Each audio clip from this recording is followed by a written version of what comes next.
Endgames in chess provide many peculiar situations. One of the most noteworthy being the opposite color bishops, notorious for draws. This position in front of us, you can see white going up is 2 pawns ahead. Typically, that's a winning advantage. But in the endgames with opposite colored bishops, one on the dark squares, one on the light squares, those bishops essentially cannot challenge each other.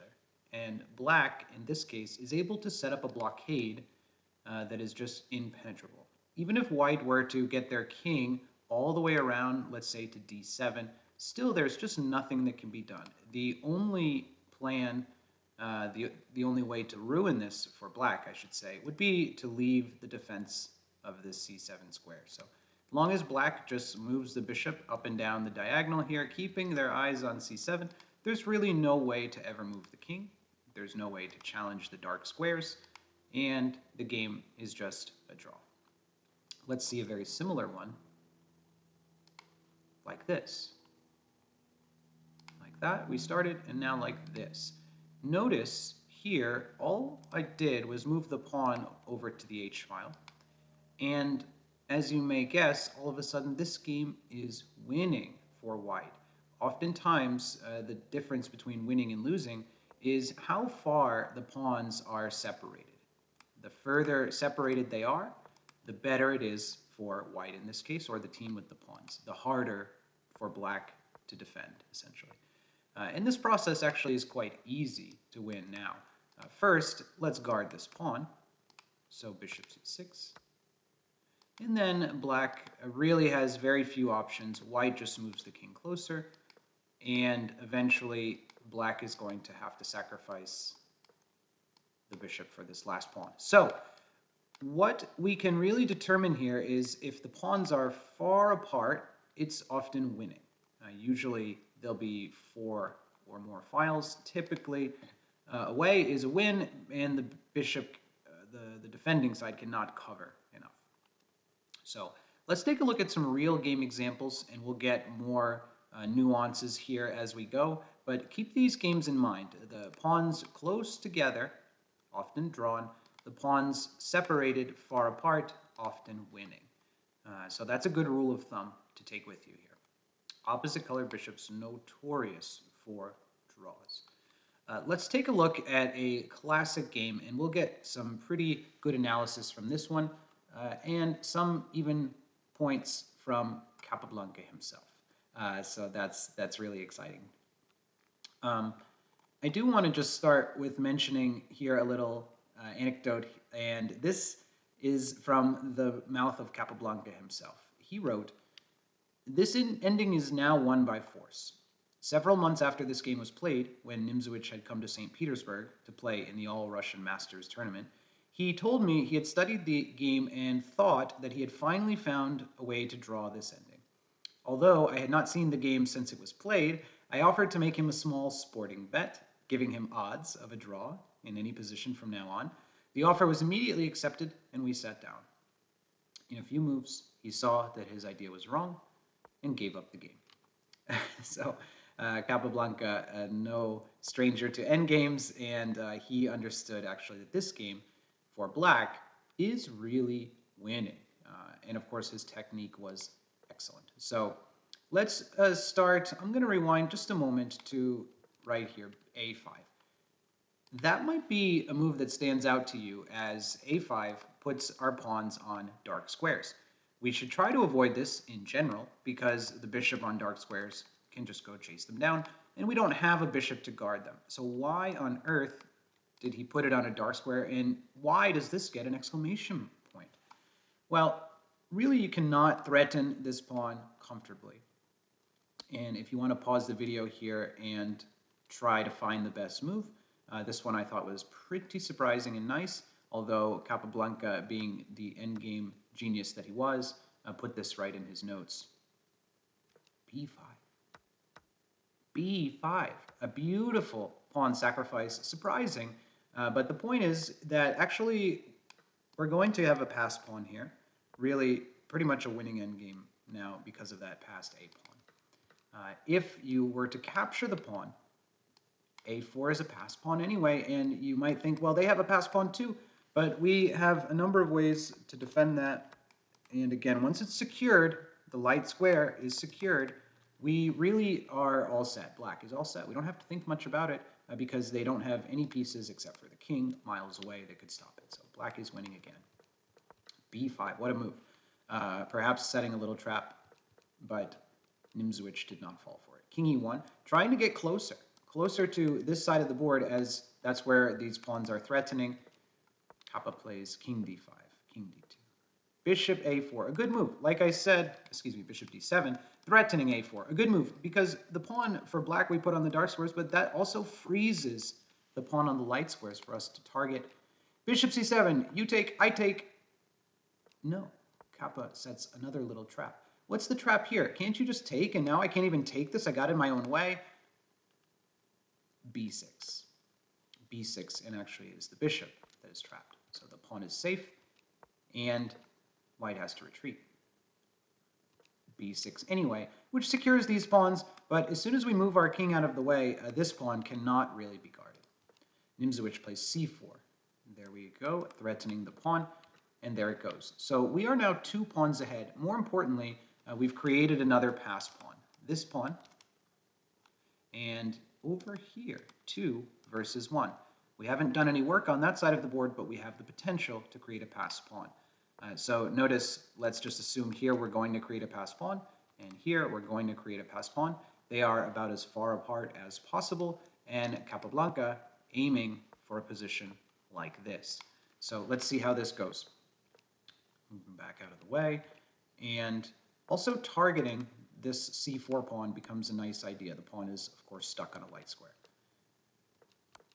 And really a smooth conversion here. It might appear, wow, these are all stuck. How is this ever going to work? But he does end up getting his king in. Nice sacrifice there. Also, b5 would be a sensible move, but you cannot take this as, of course, a2. Bishop e5, but wait a minute, he stops the pawn. Remember, we have these 2 as well. So you've stopped this pawn, congratulations, but one of these is going to slide by, and you cannot cover both. So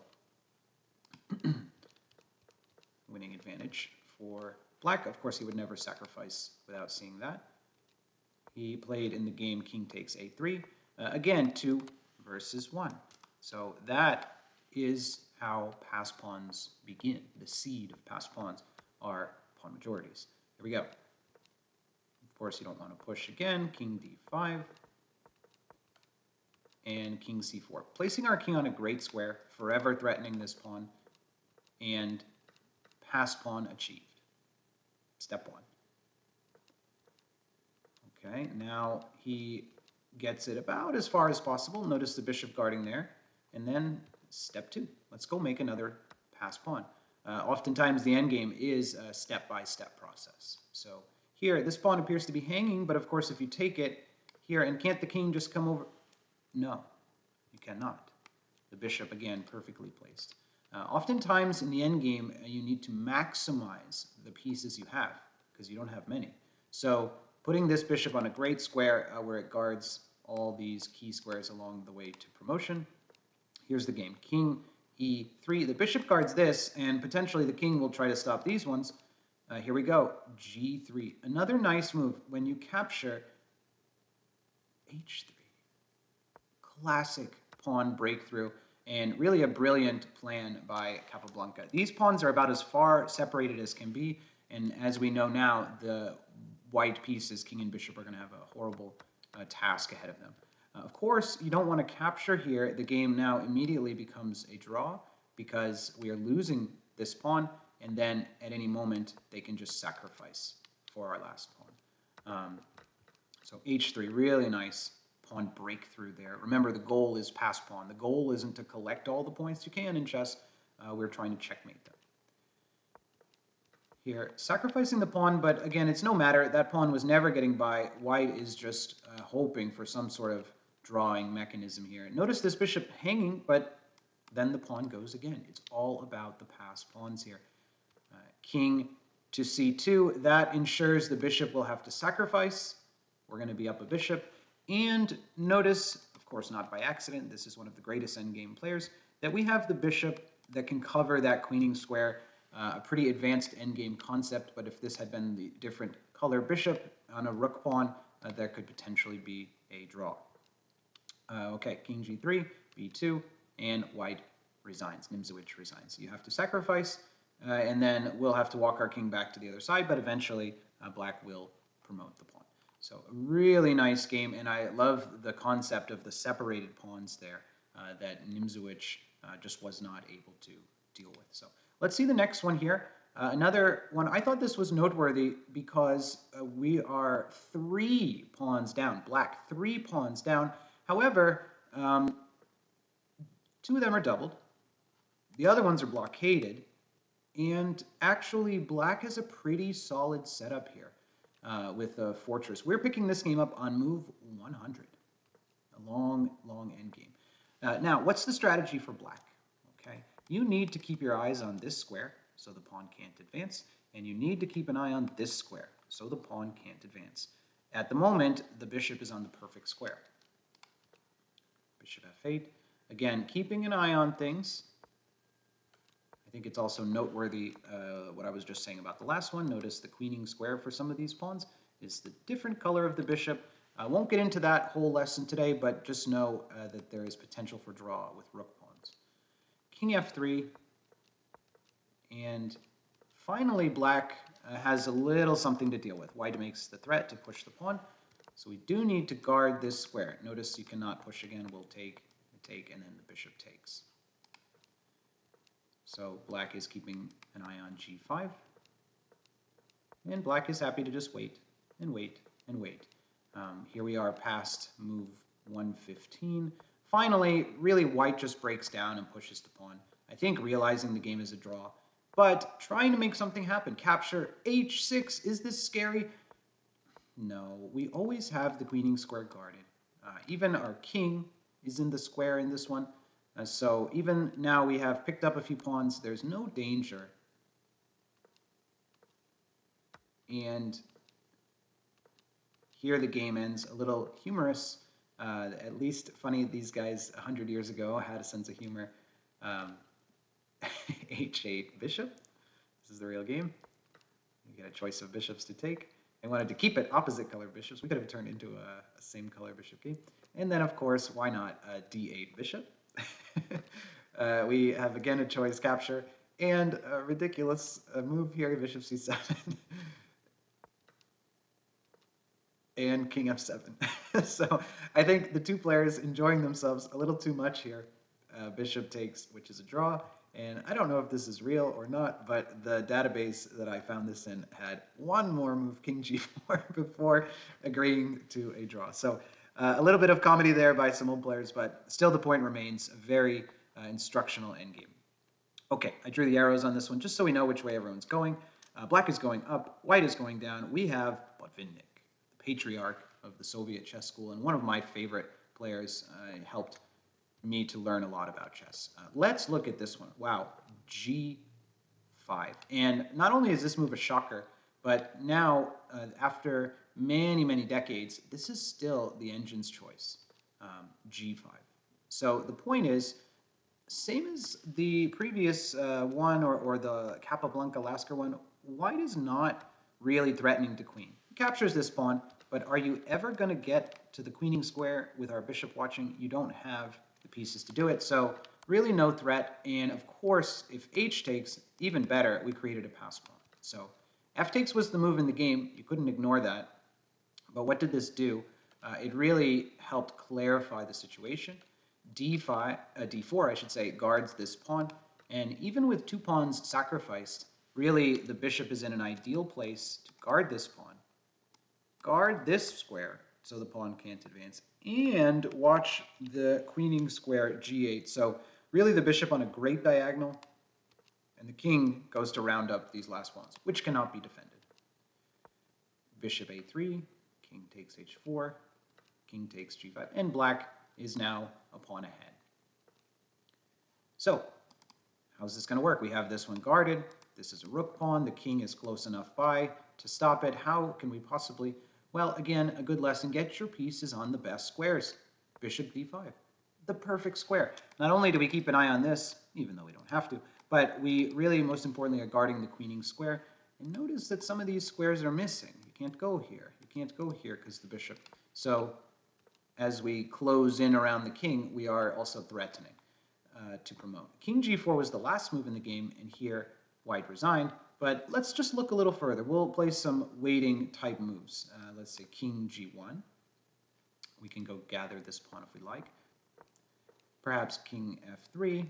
We don't want them to go take because, of course, that is losing a key pawn. So we'll keep an eye on that square, but really still not much to be had here. Let's just play a few moves like this. And our king, similar to the Capablanca game, our king is able to go this way, force a sacrifice, and then the pawn will be able to promote. And we have the bishop of the proper color to guard the corner square. Really nice game and understanding by Botvinnik here. He was just a master of the endgame. Here was the final moment. King g3. The bishop can even make a check here, but doesn't seem to affect much. Now the bishop has to come back, only move to come and guard the pawn. And we can round up that last pawn or head for the bishop. So very nice game here. Let's keep going. Actually, we have some really nice ones coming up. This two very notable players, and the most recent game that we have, I'll start with the queen trade. Shirov with the black pieces going down, and Topalov with the white pieces trying to hold on tight here. You better get your bishop out of there, otherwise it's going to get trapped. So here it is.